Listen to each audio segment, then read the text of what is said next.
Next topic is coupling constant. Coupling constant is represented by the symbol J.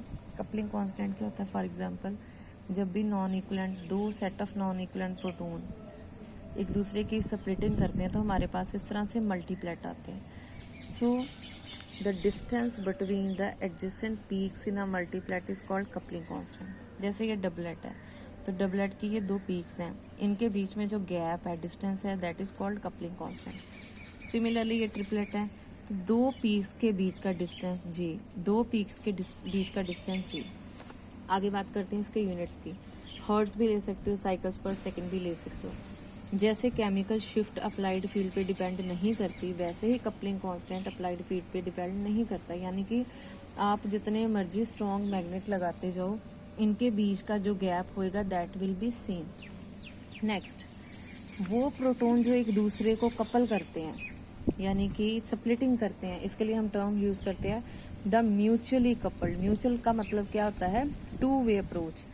ये इसको separate कर रहा है, ये इसको सेपरेट कर रहा है, तो इसका मल्टीप्लेट और इसका मल्टीप्लेट जो भी आएगा उनकी वैल्यू क्या होएगी? सेम.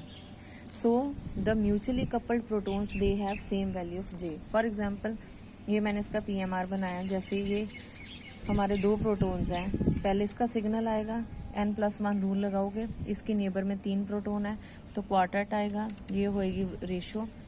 सिमिलरली B के नेबर में 2 प्रोटोन है तो ये जो 3 प्रोटोन है क्योंकि इनकी नेबर में 2 प्रोटोन है तो n+1 रूल लगाएंगे, ट्रिपलेट आएगा, रेशो विल बी 1:2:1. तो यानी कि सबसे पहले हमारे पास PMR में क्या आएगा? एक क्वार्टेट, एक ट्रिपलेट. तो जो इनके बीच में इसका जो J वैल्यू होगी कपलिंग कांस्टेंट और इसकी जो J वैल्यू होगी, क्योंकि इन दोनों ने ही एक दूसरे को सिग्नल को सेपरेट किया है, that will be same. So next अब हम बात करते हैं what is the magnitude of coupling constant, यानी कि J वैल्यू किस रेंज में होती है. अगर तो ये विसिनल प्रोटोन्स है, विसिनल का मतलब होता है नेबरिंग कार्बन पे प्रोटोन्स हैं, तो उनकी J वैल्यू क्या होती है? In the range of 2 to 14.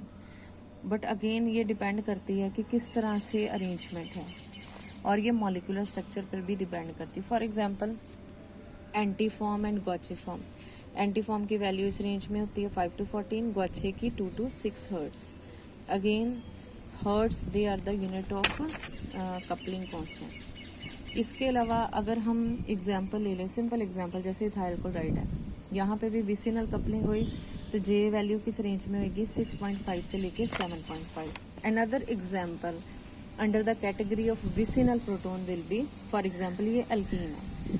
Suppose इस अल्कीन पे ये दोनों hydrogen which are present on the neighbouring vicinal carbon ये सेम नहीं है, जैसे कि विनाइल कार्बन, लेट्स से ये विनाइल क्लोराइड है तो ये दोनों हाइड्रोजन एक जैसे नहीं है, तो उस केस में जो कपलिंग होगी वो J वैल्यू किस रेंज में होगी?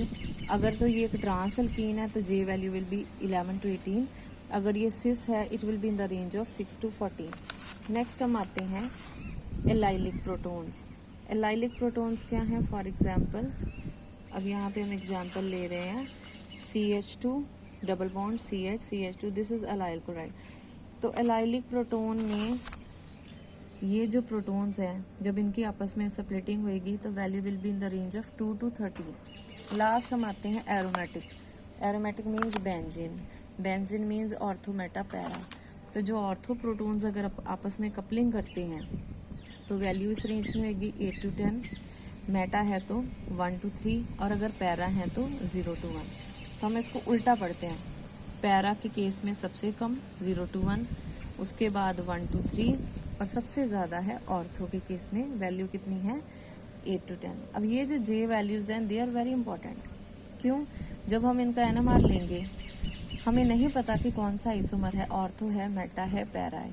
तो अगर हमारे पास J की वैल्यू काफ़ी ज़्यादा रेंज में आ रही है कि J वैल्यू एक्चुअली क्या था? J वैल्यू है कि दो पीक्स के बीच में गैप, तो अगर वो गैप बहुत ज़्यादा है तो प्रोबेबिलिटी क्या है? That will be ortho isomer. और अगर गैप बहुत कम है या है ही नहीं, जीरो का मतलब क्या होता है कि है ही नहीं, तो उस केस में ये कौन सा आइसोमर है? This is para isomer. So ये जो हमने टेबल्स अभी किए हैं they are very important, they are useful for the structural elucidation of any compound.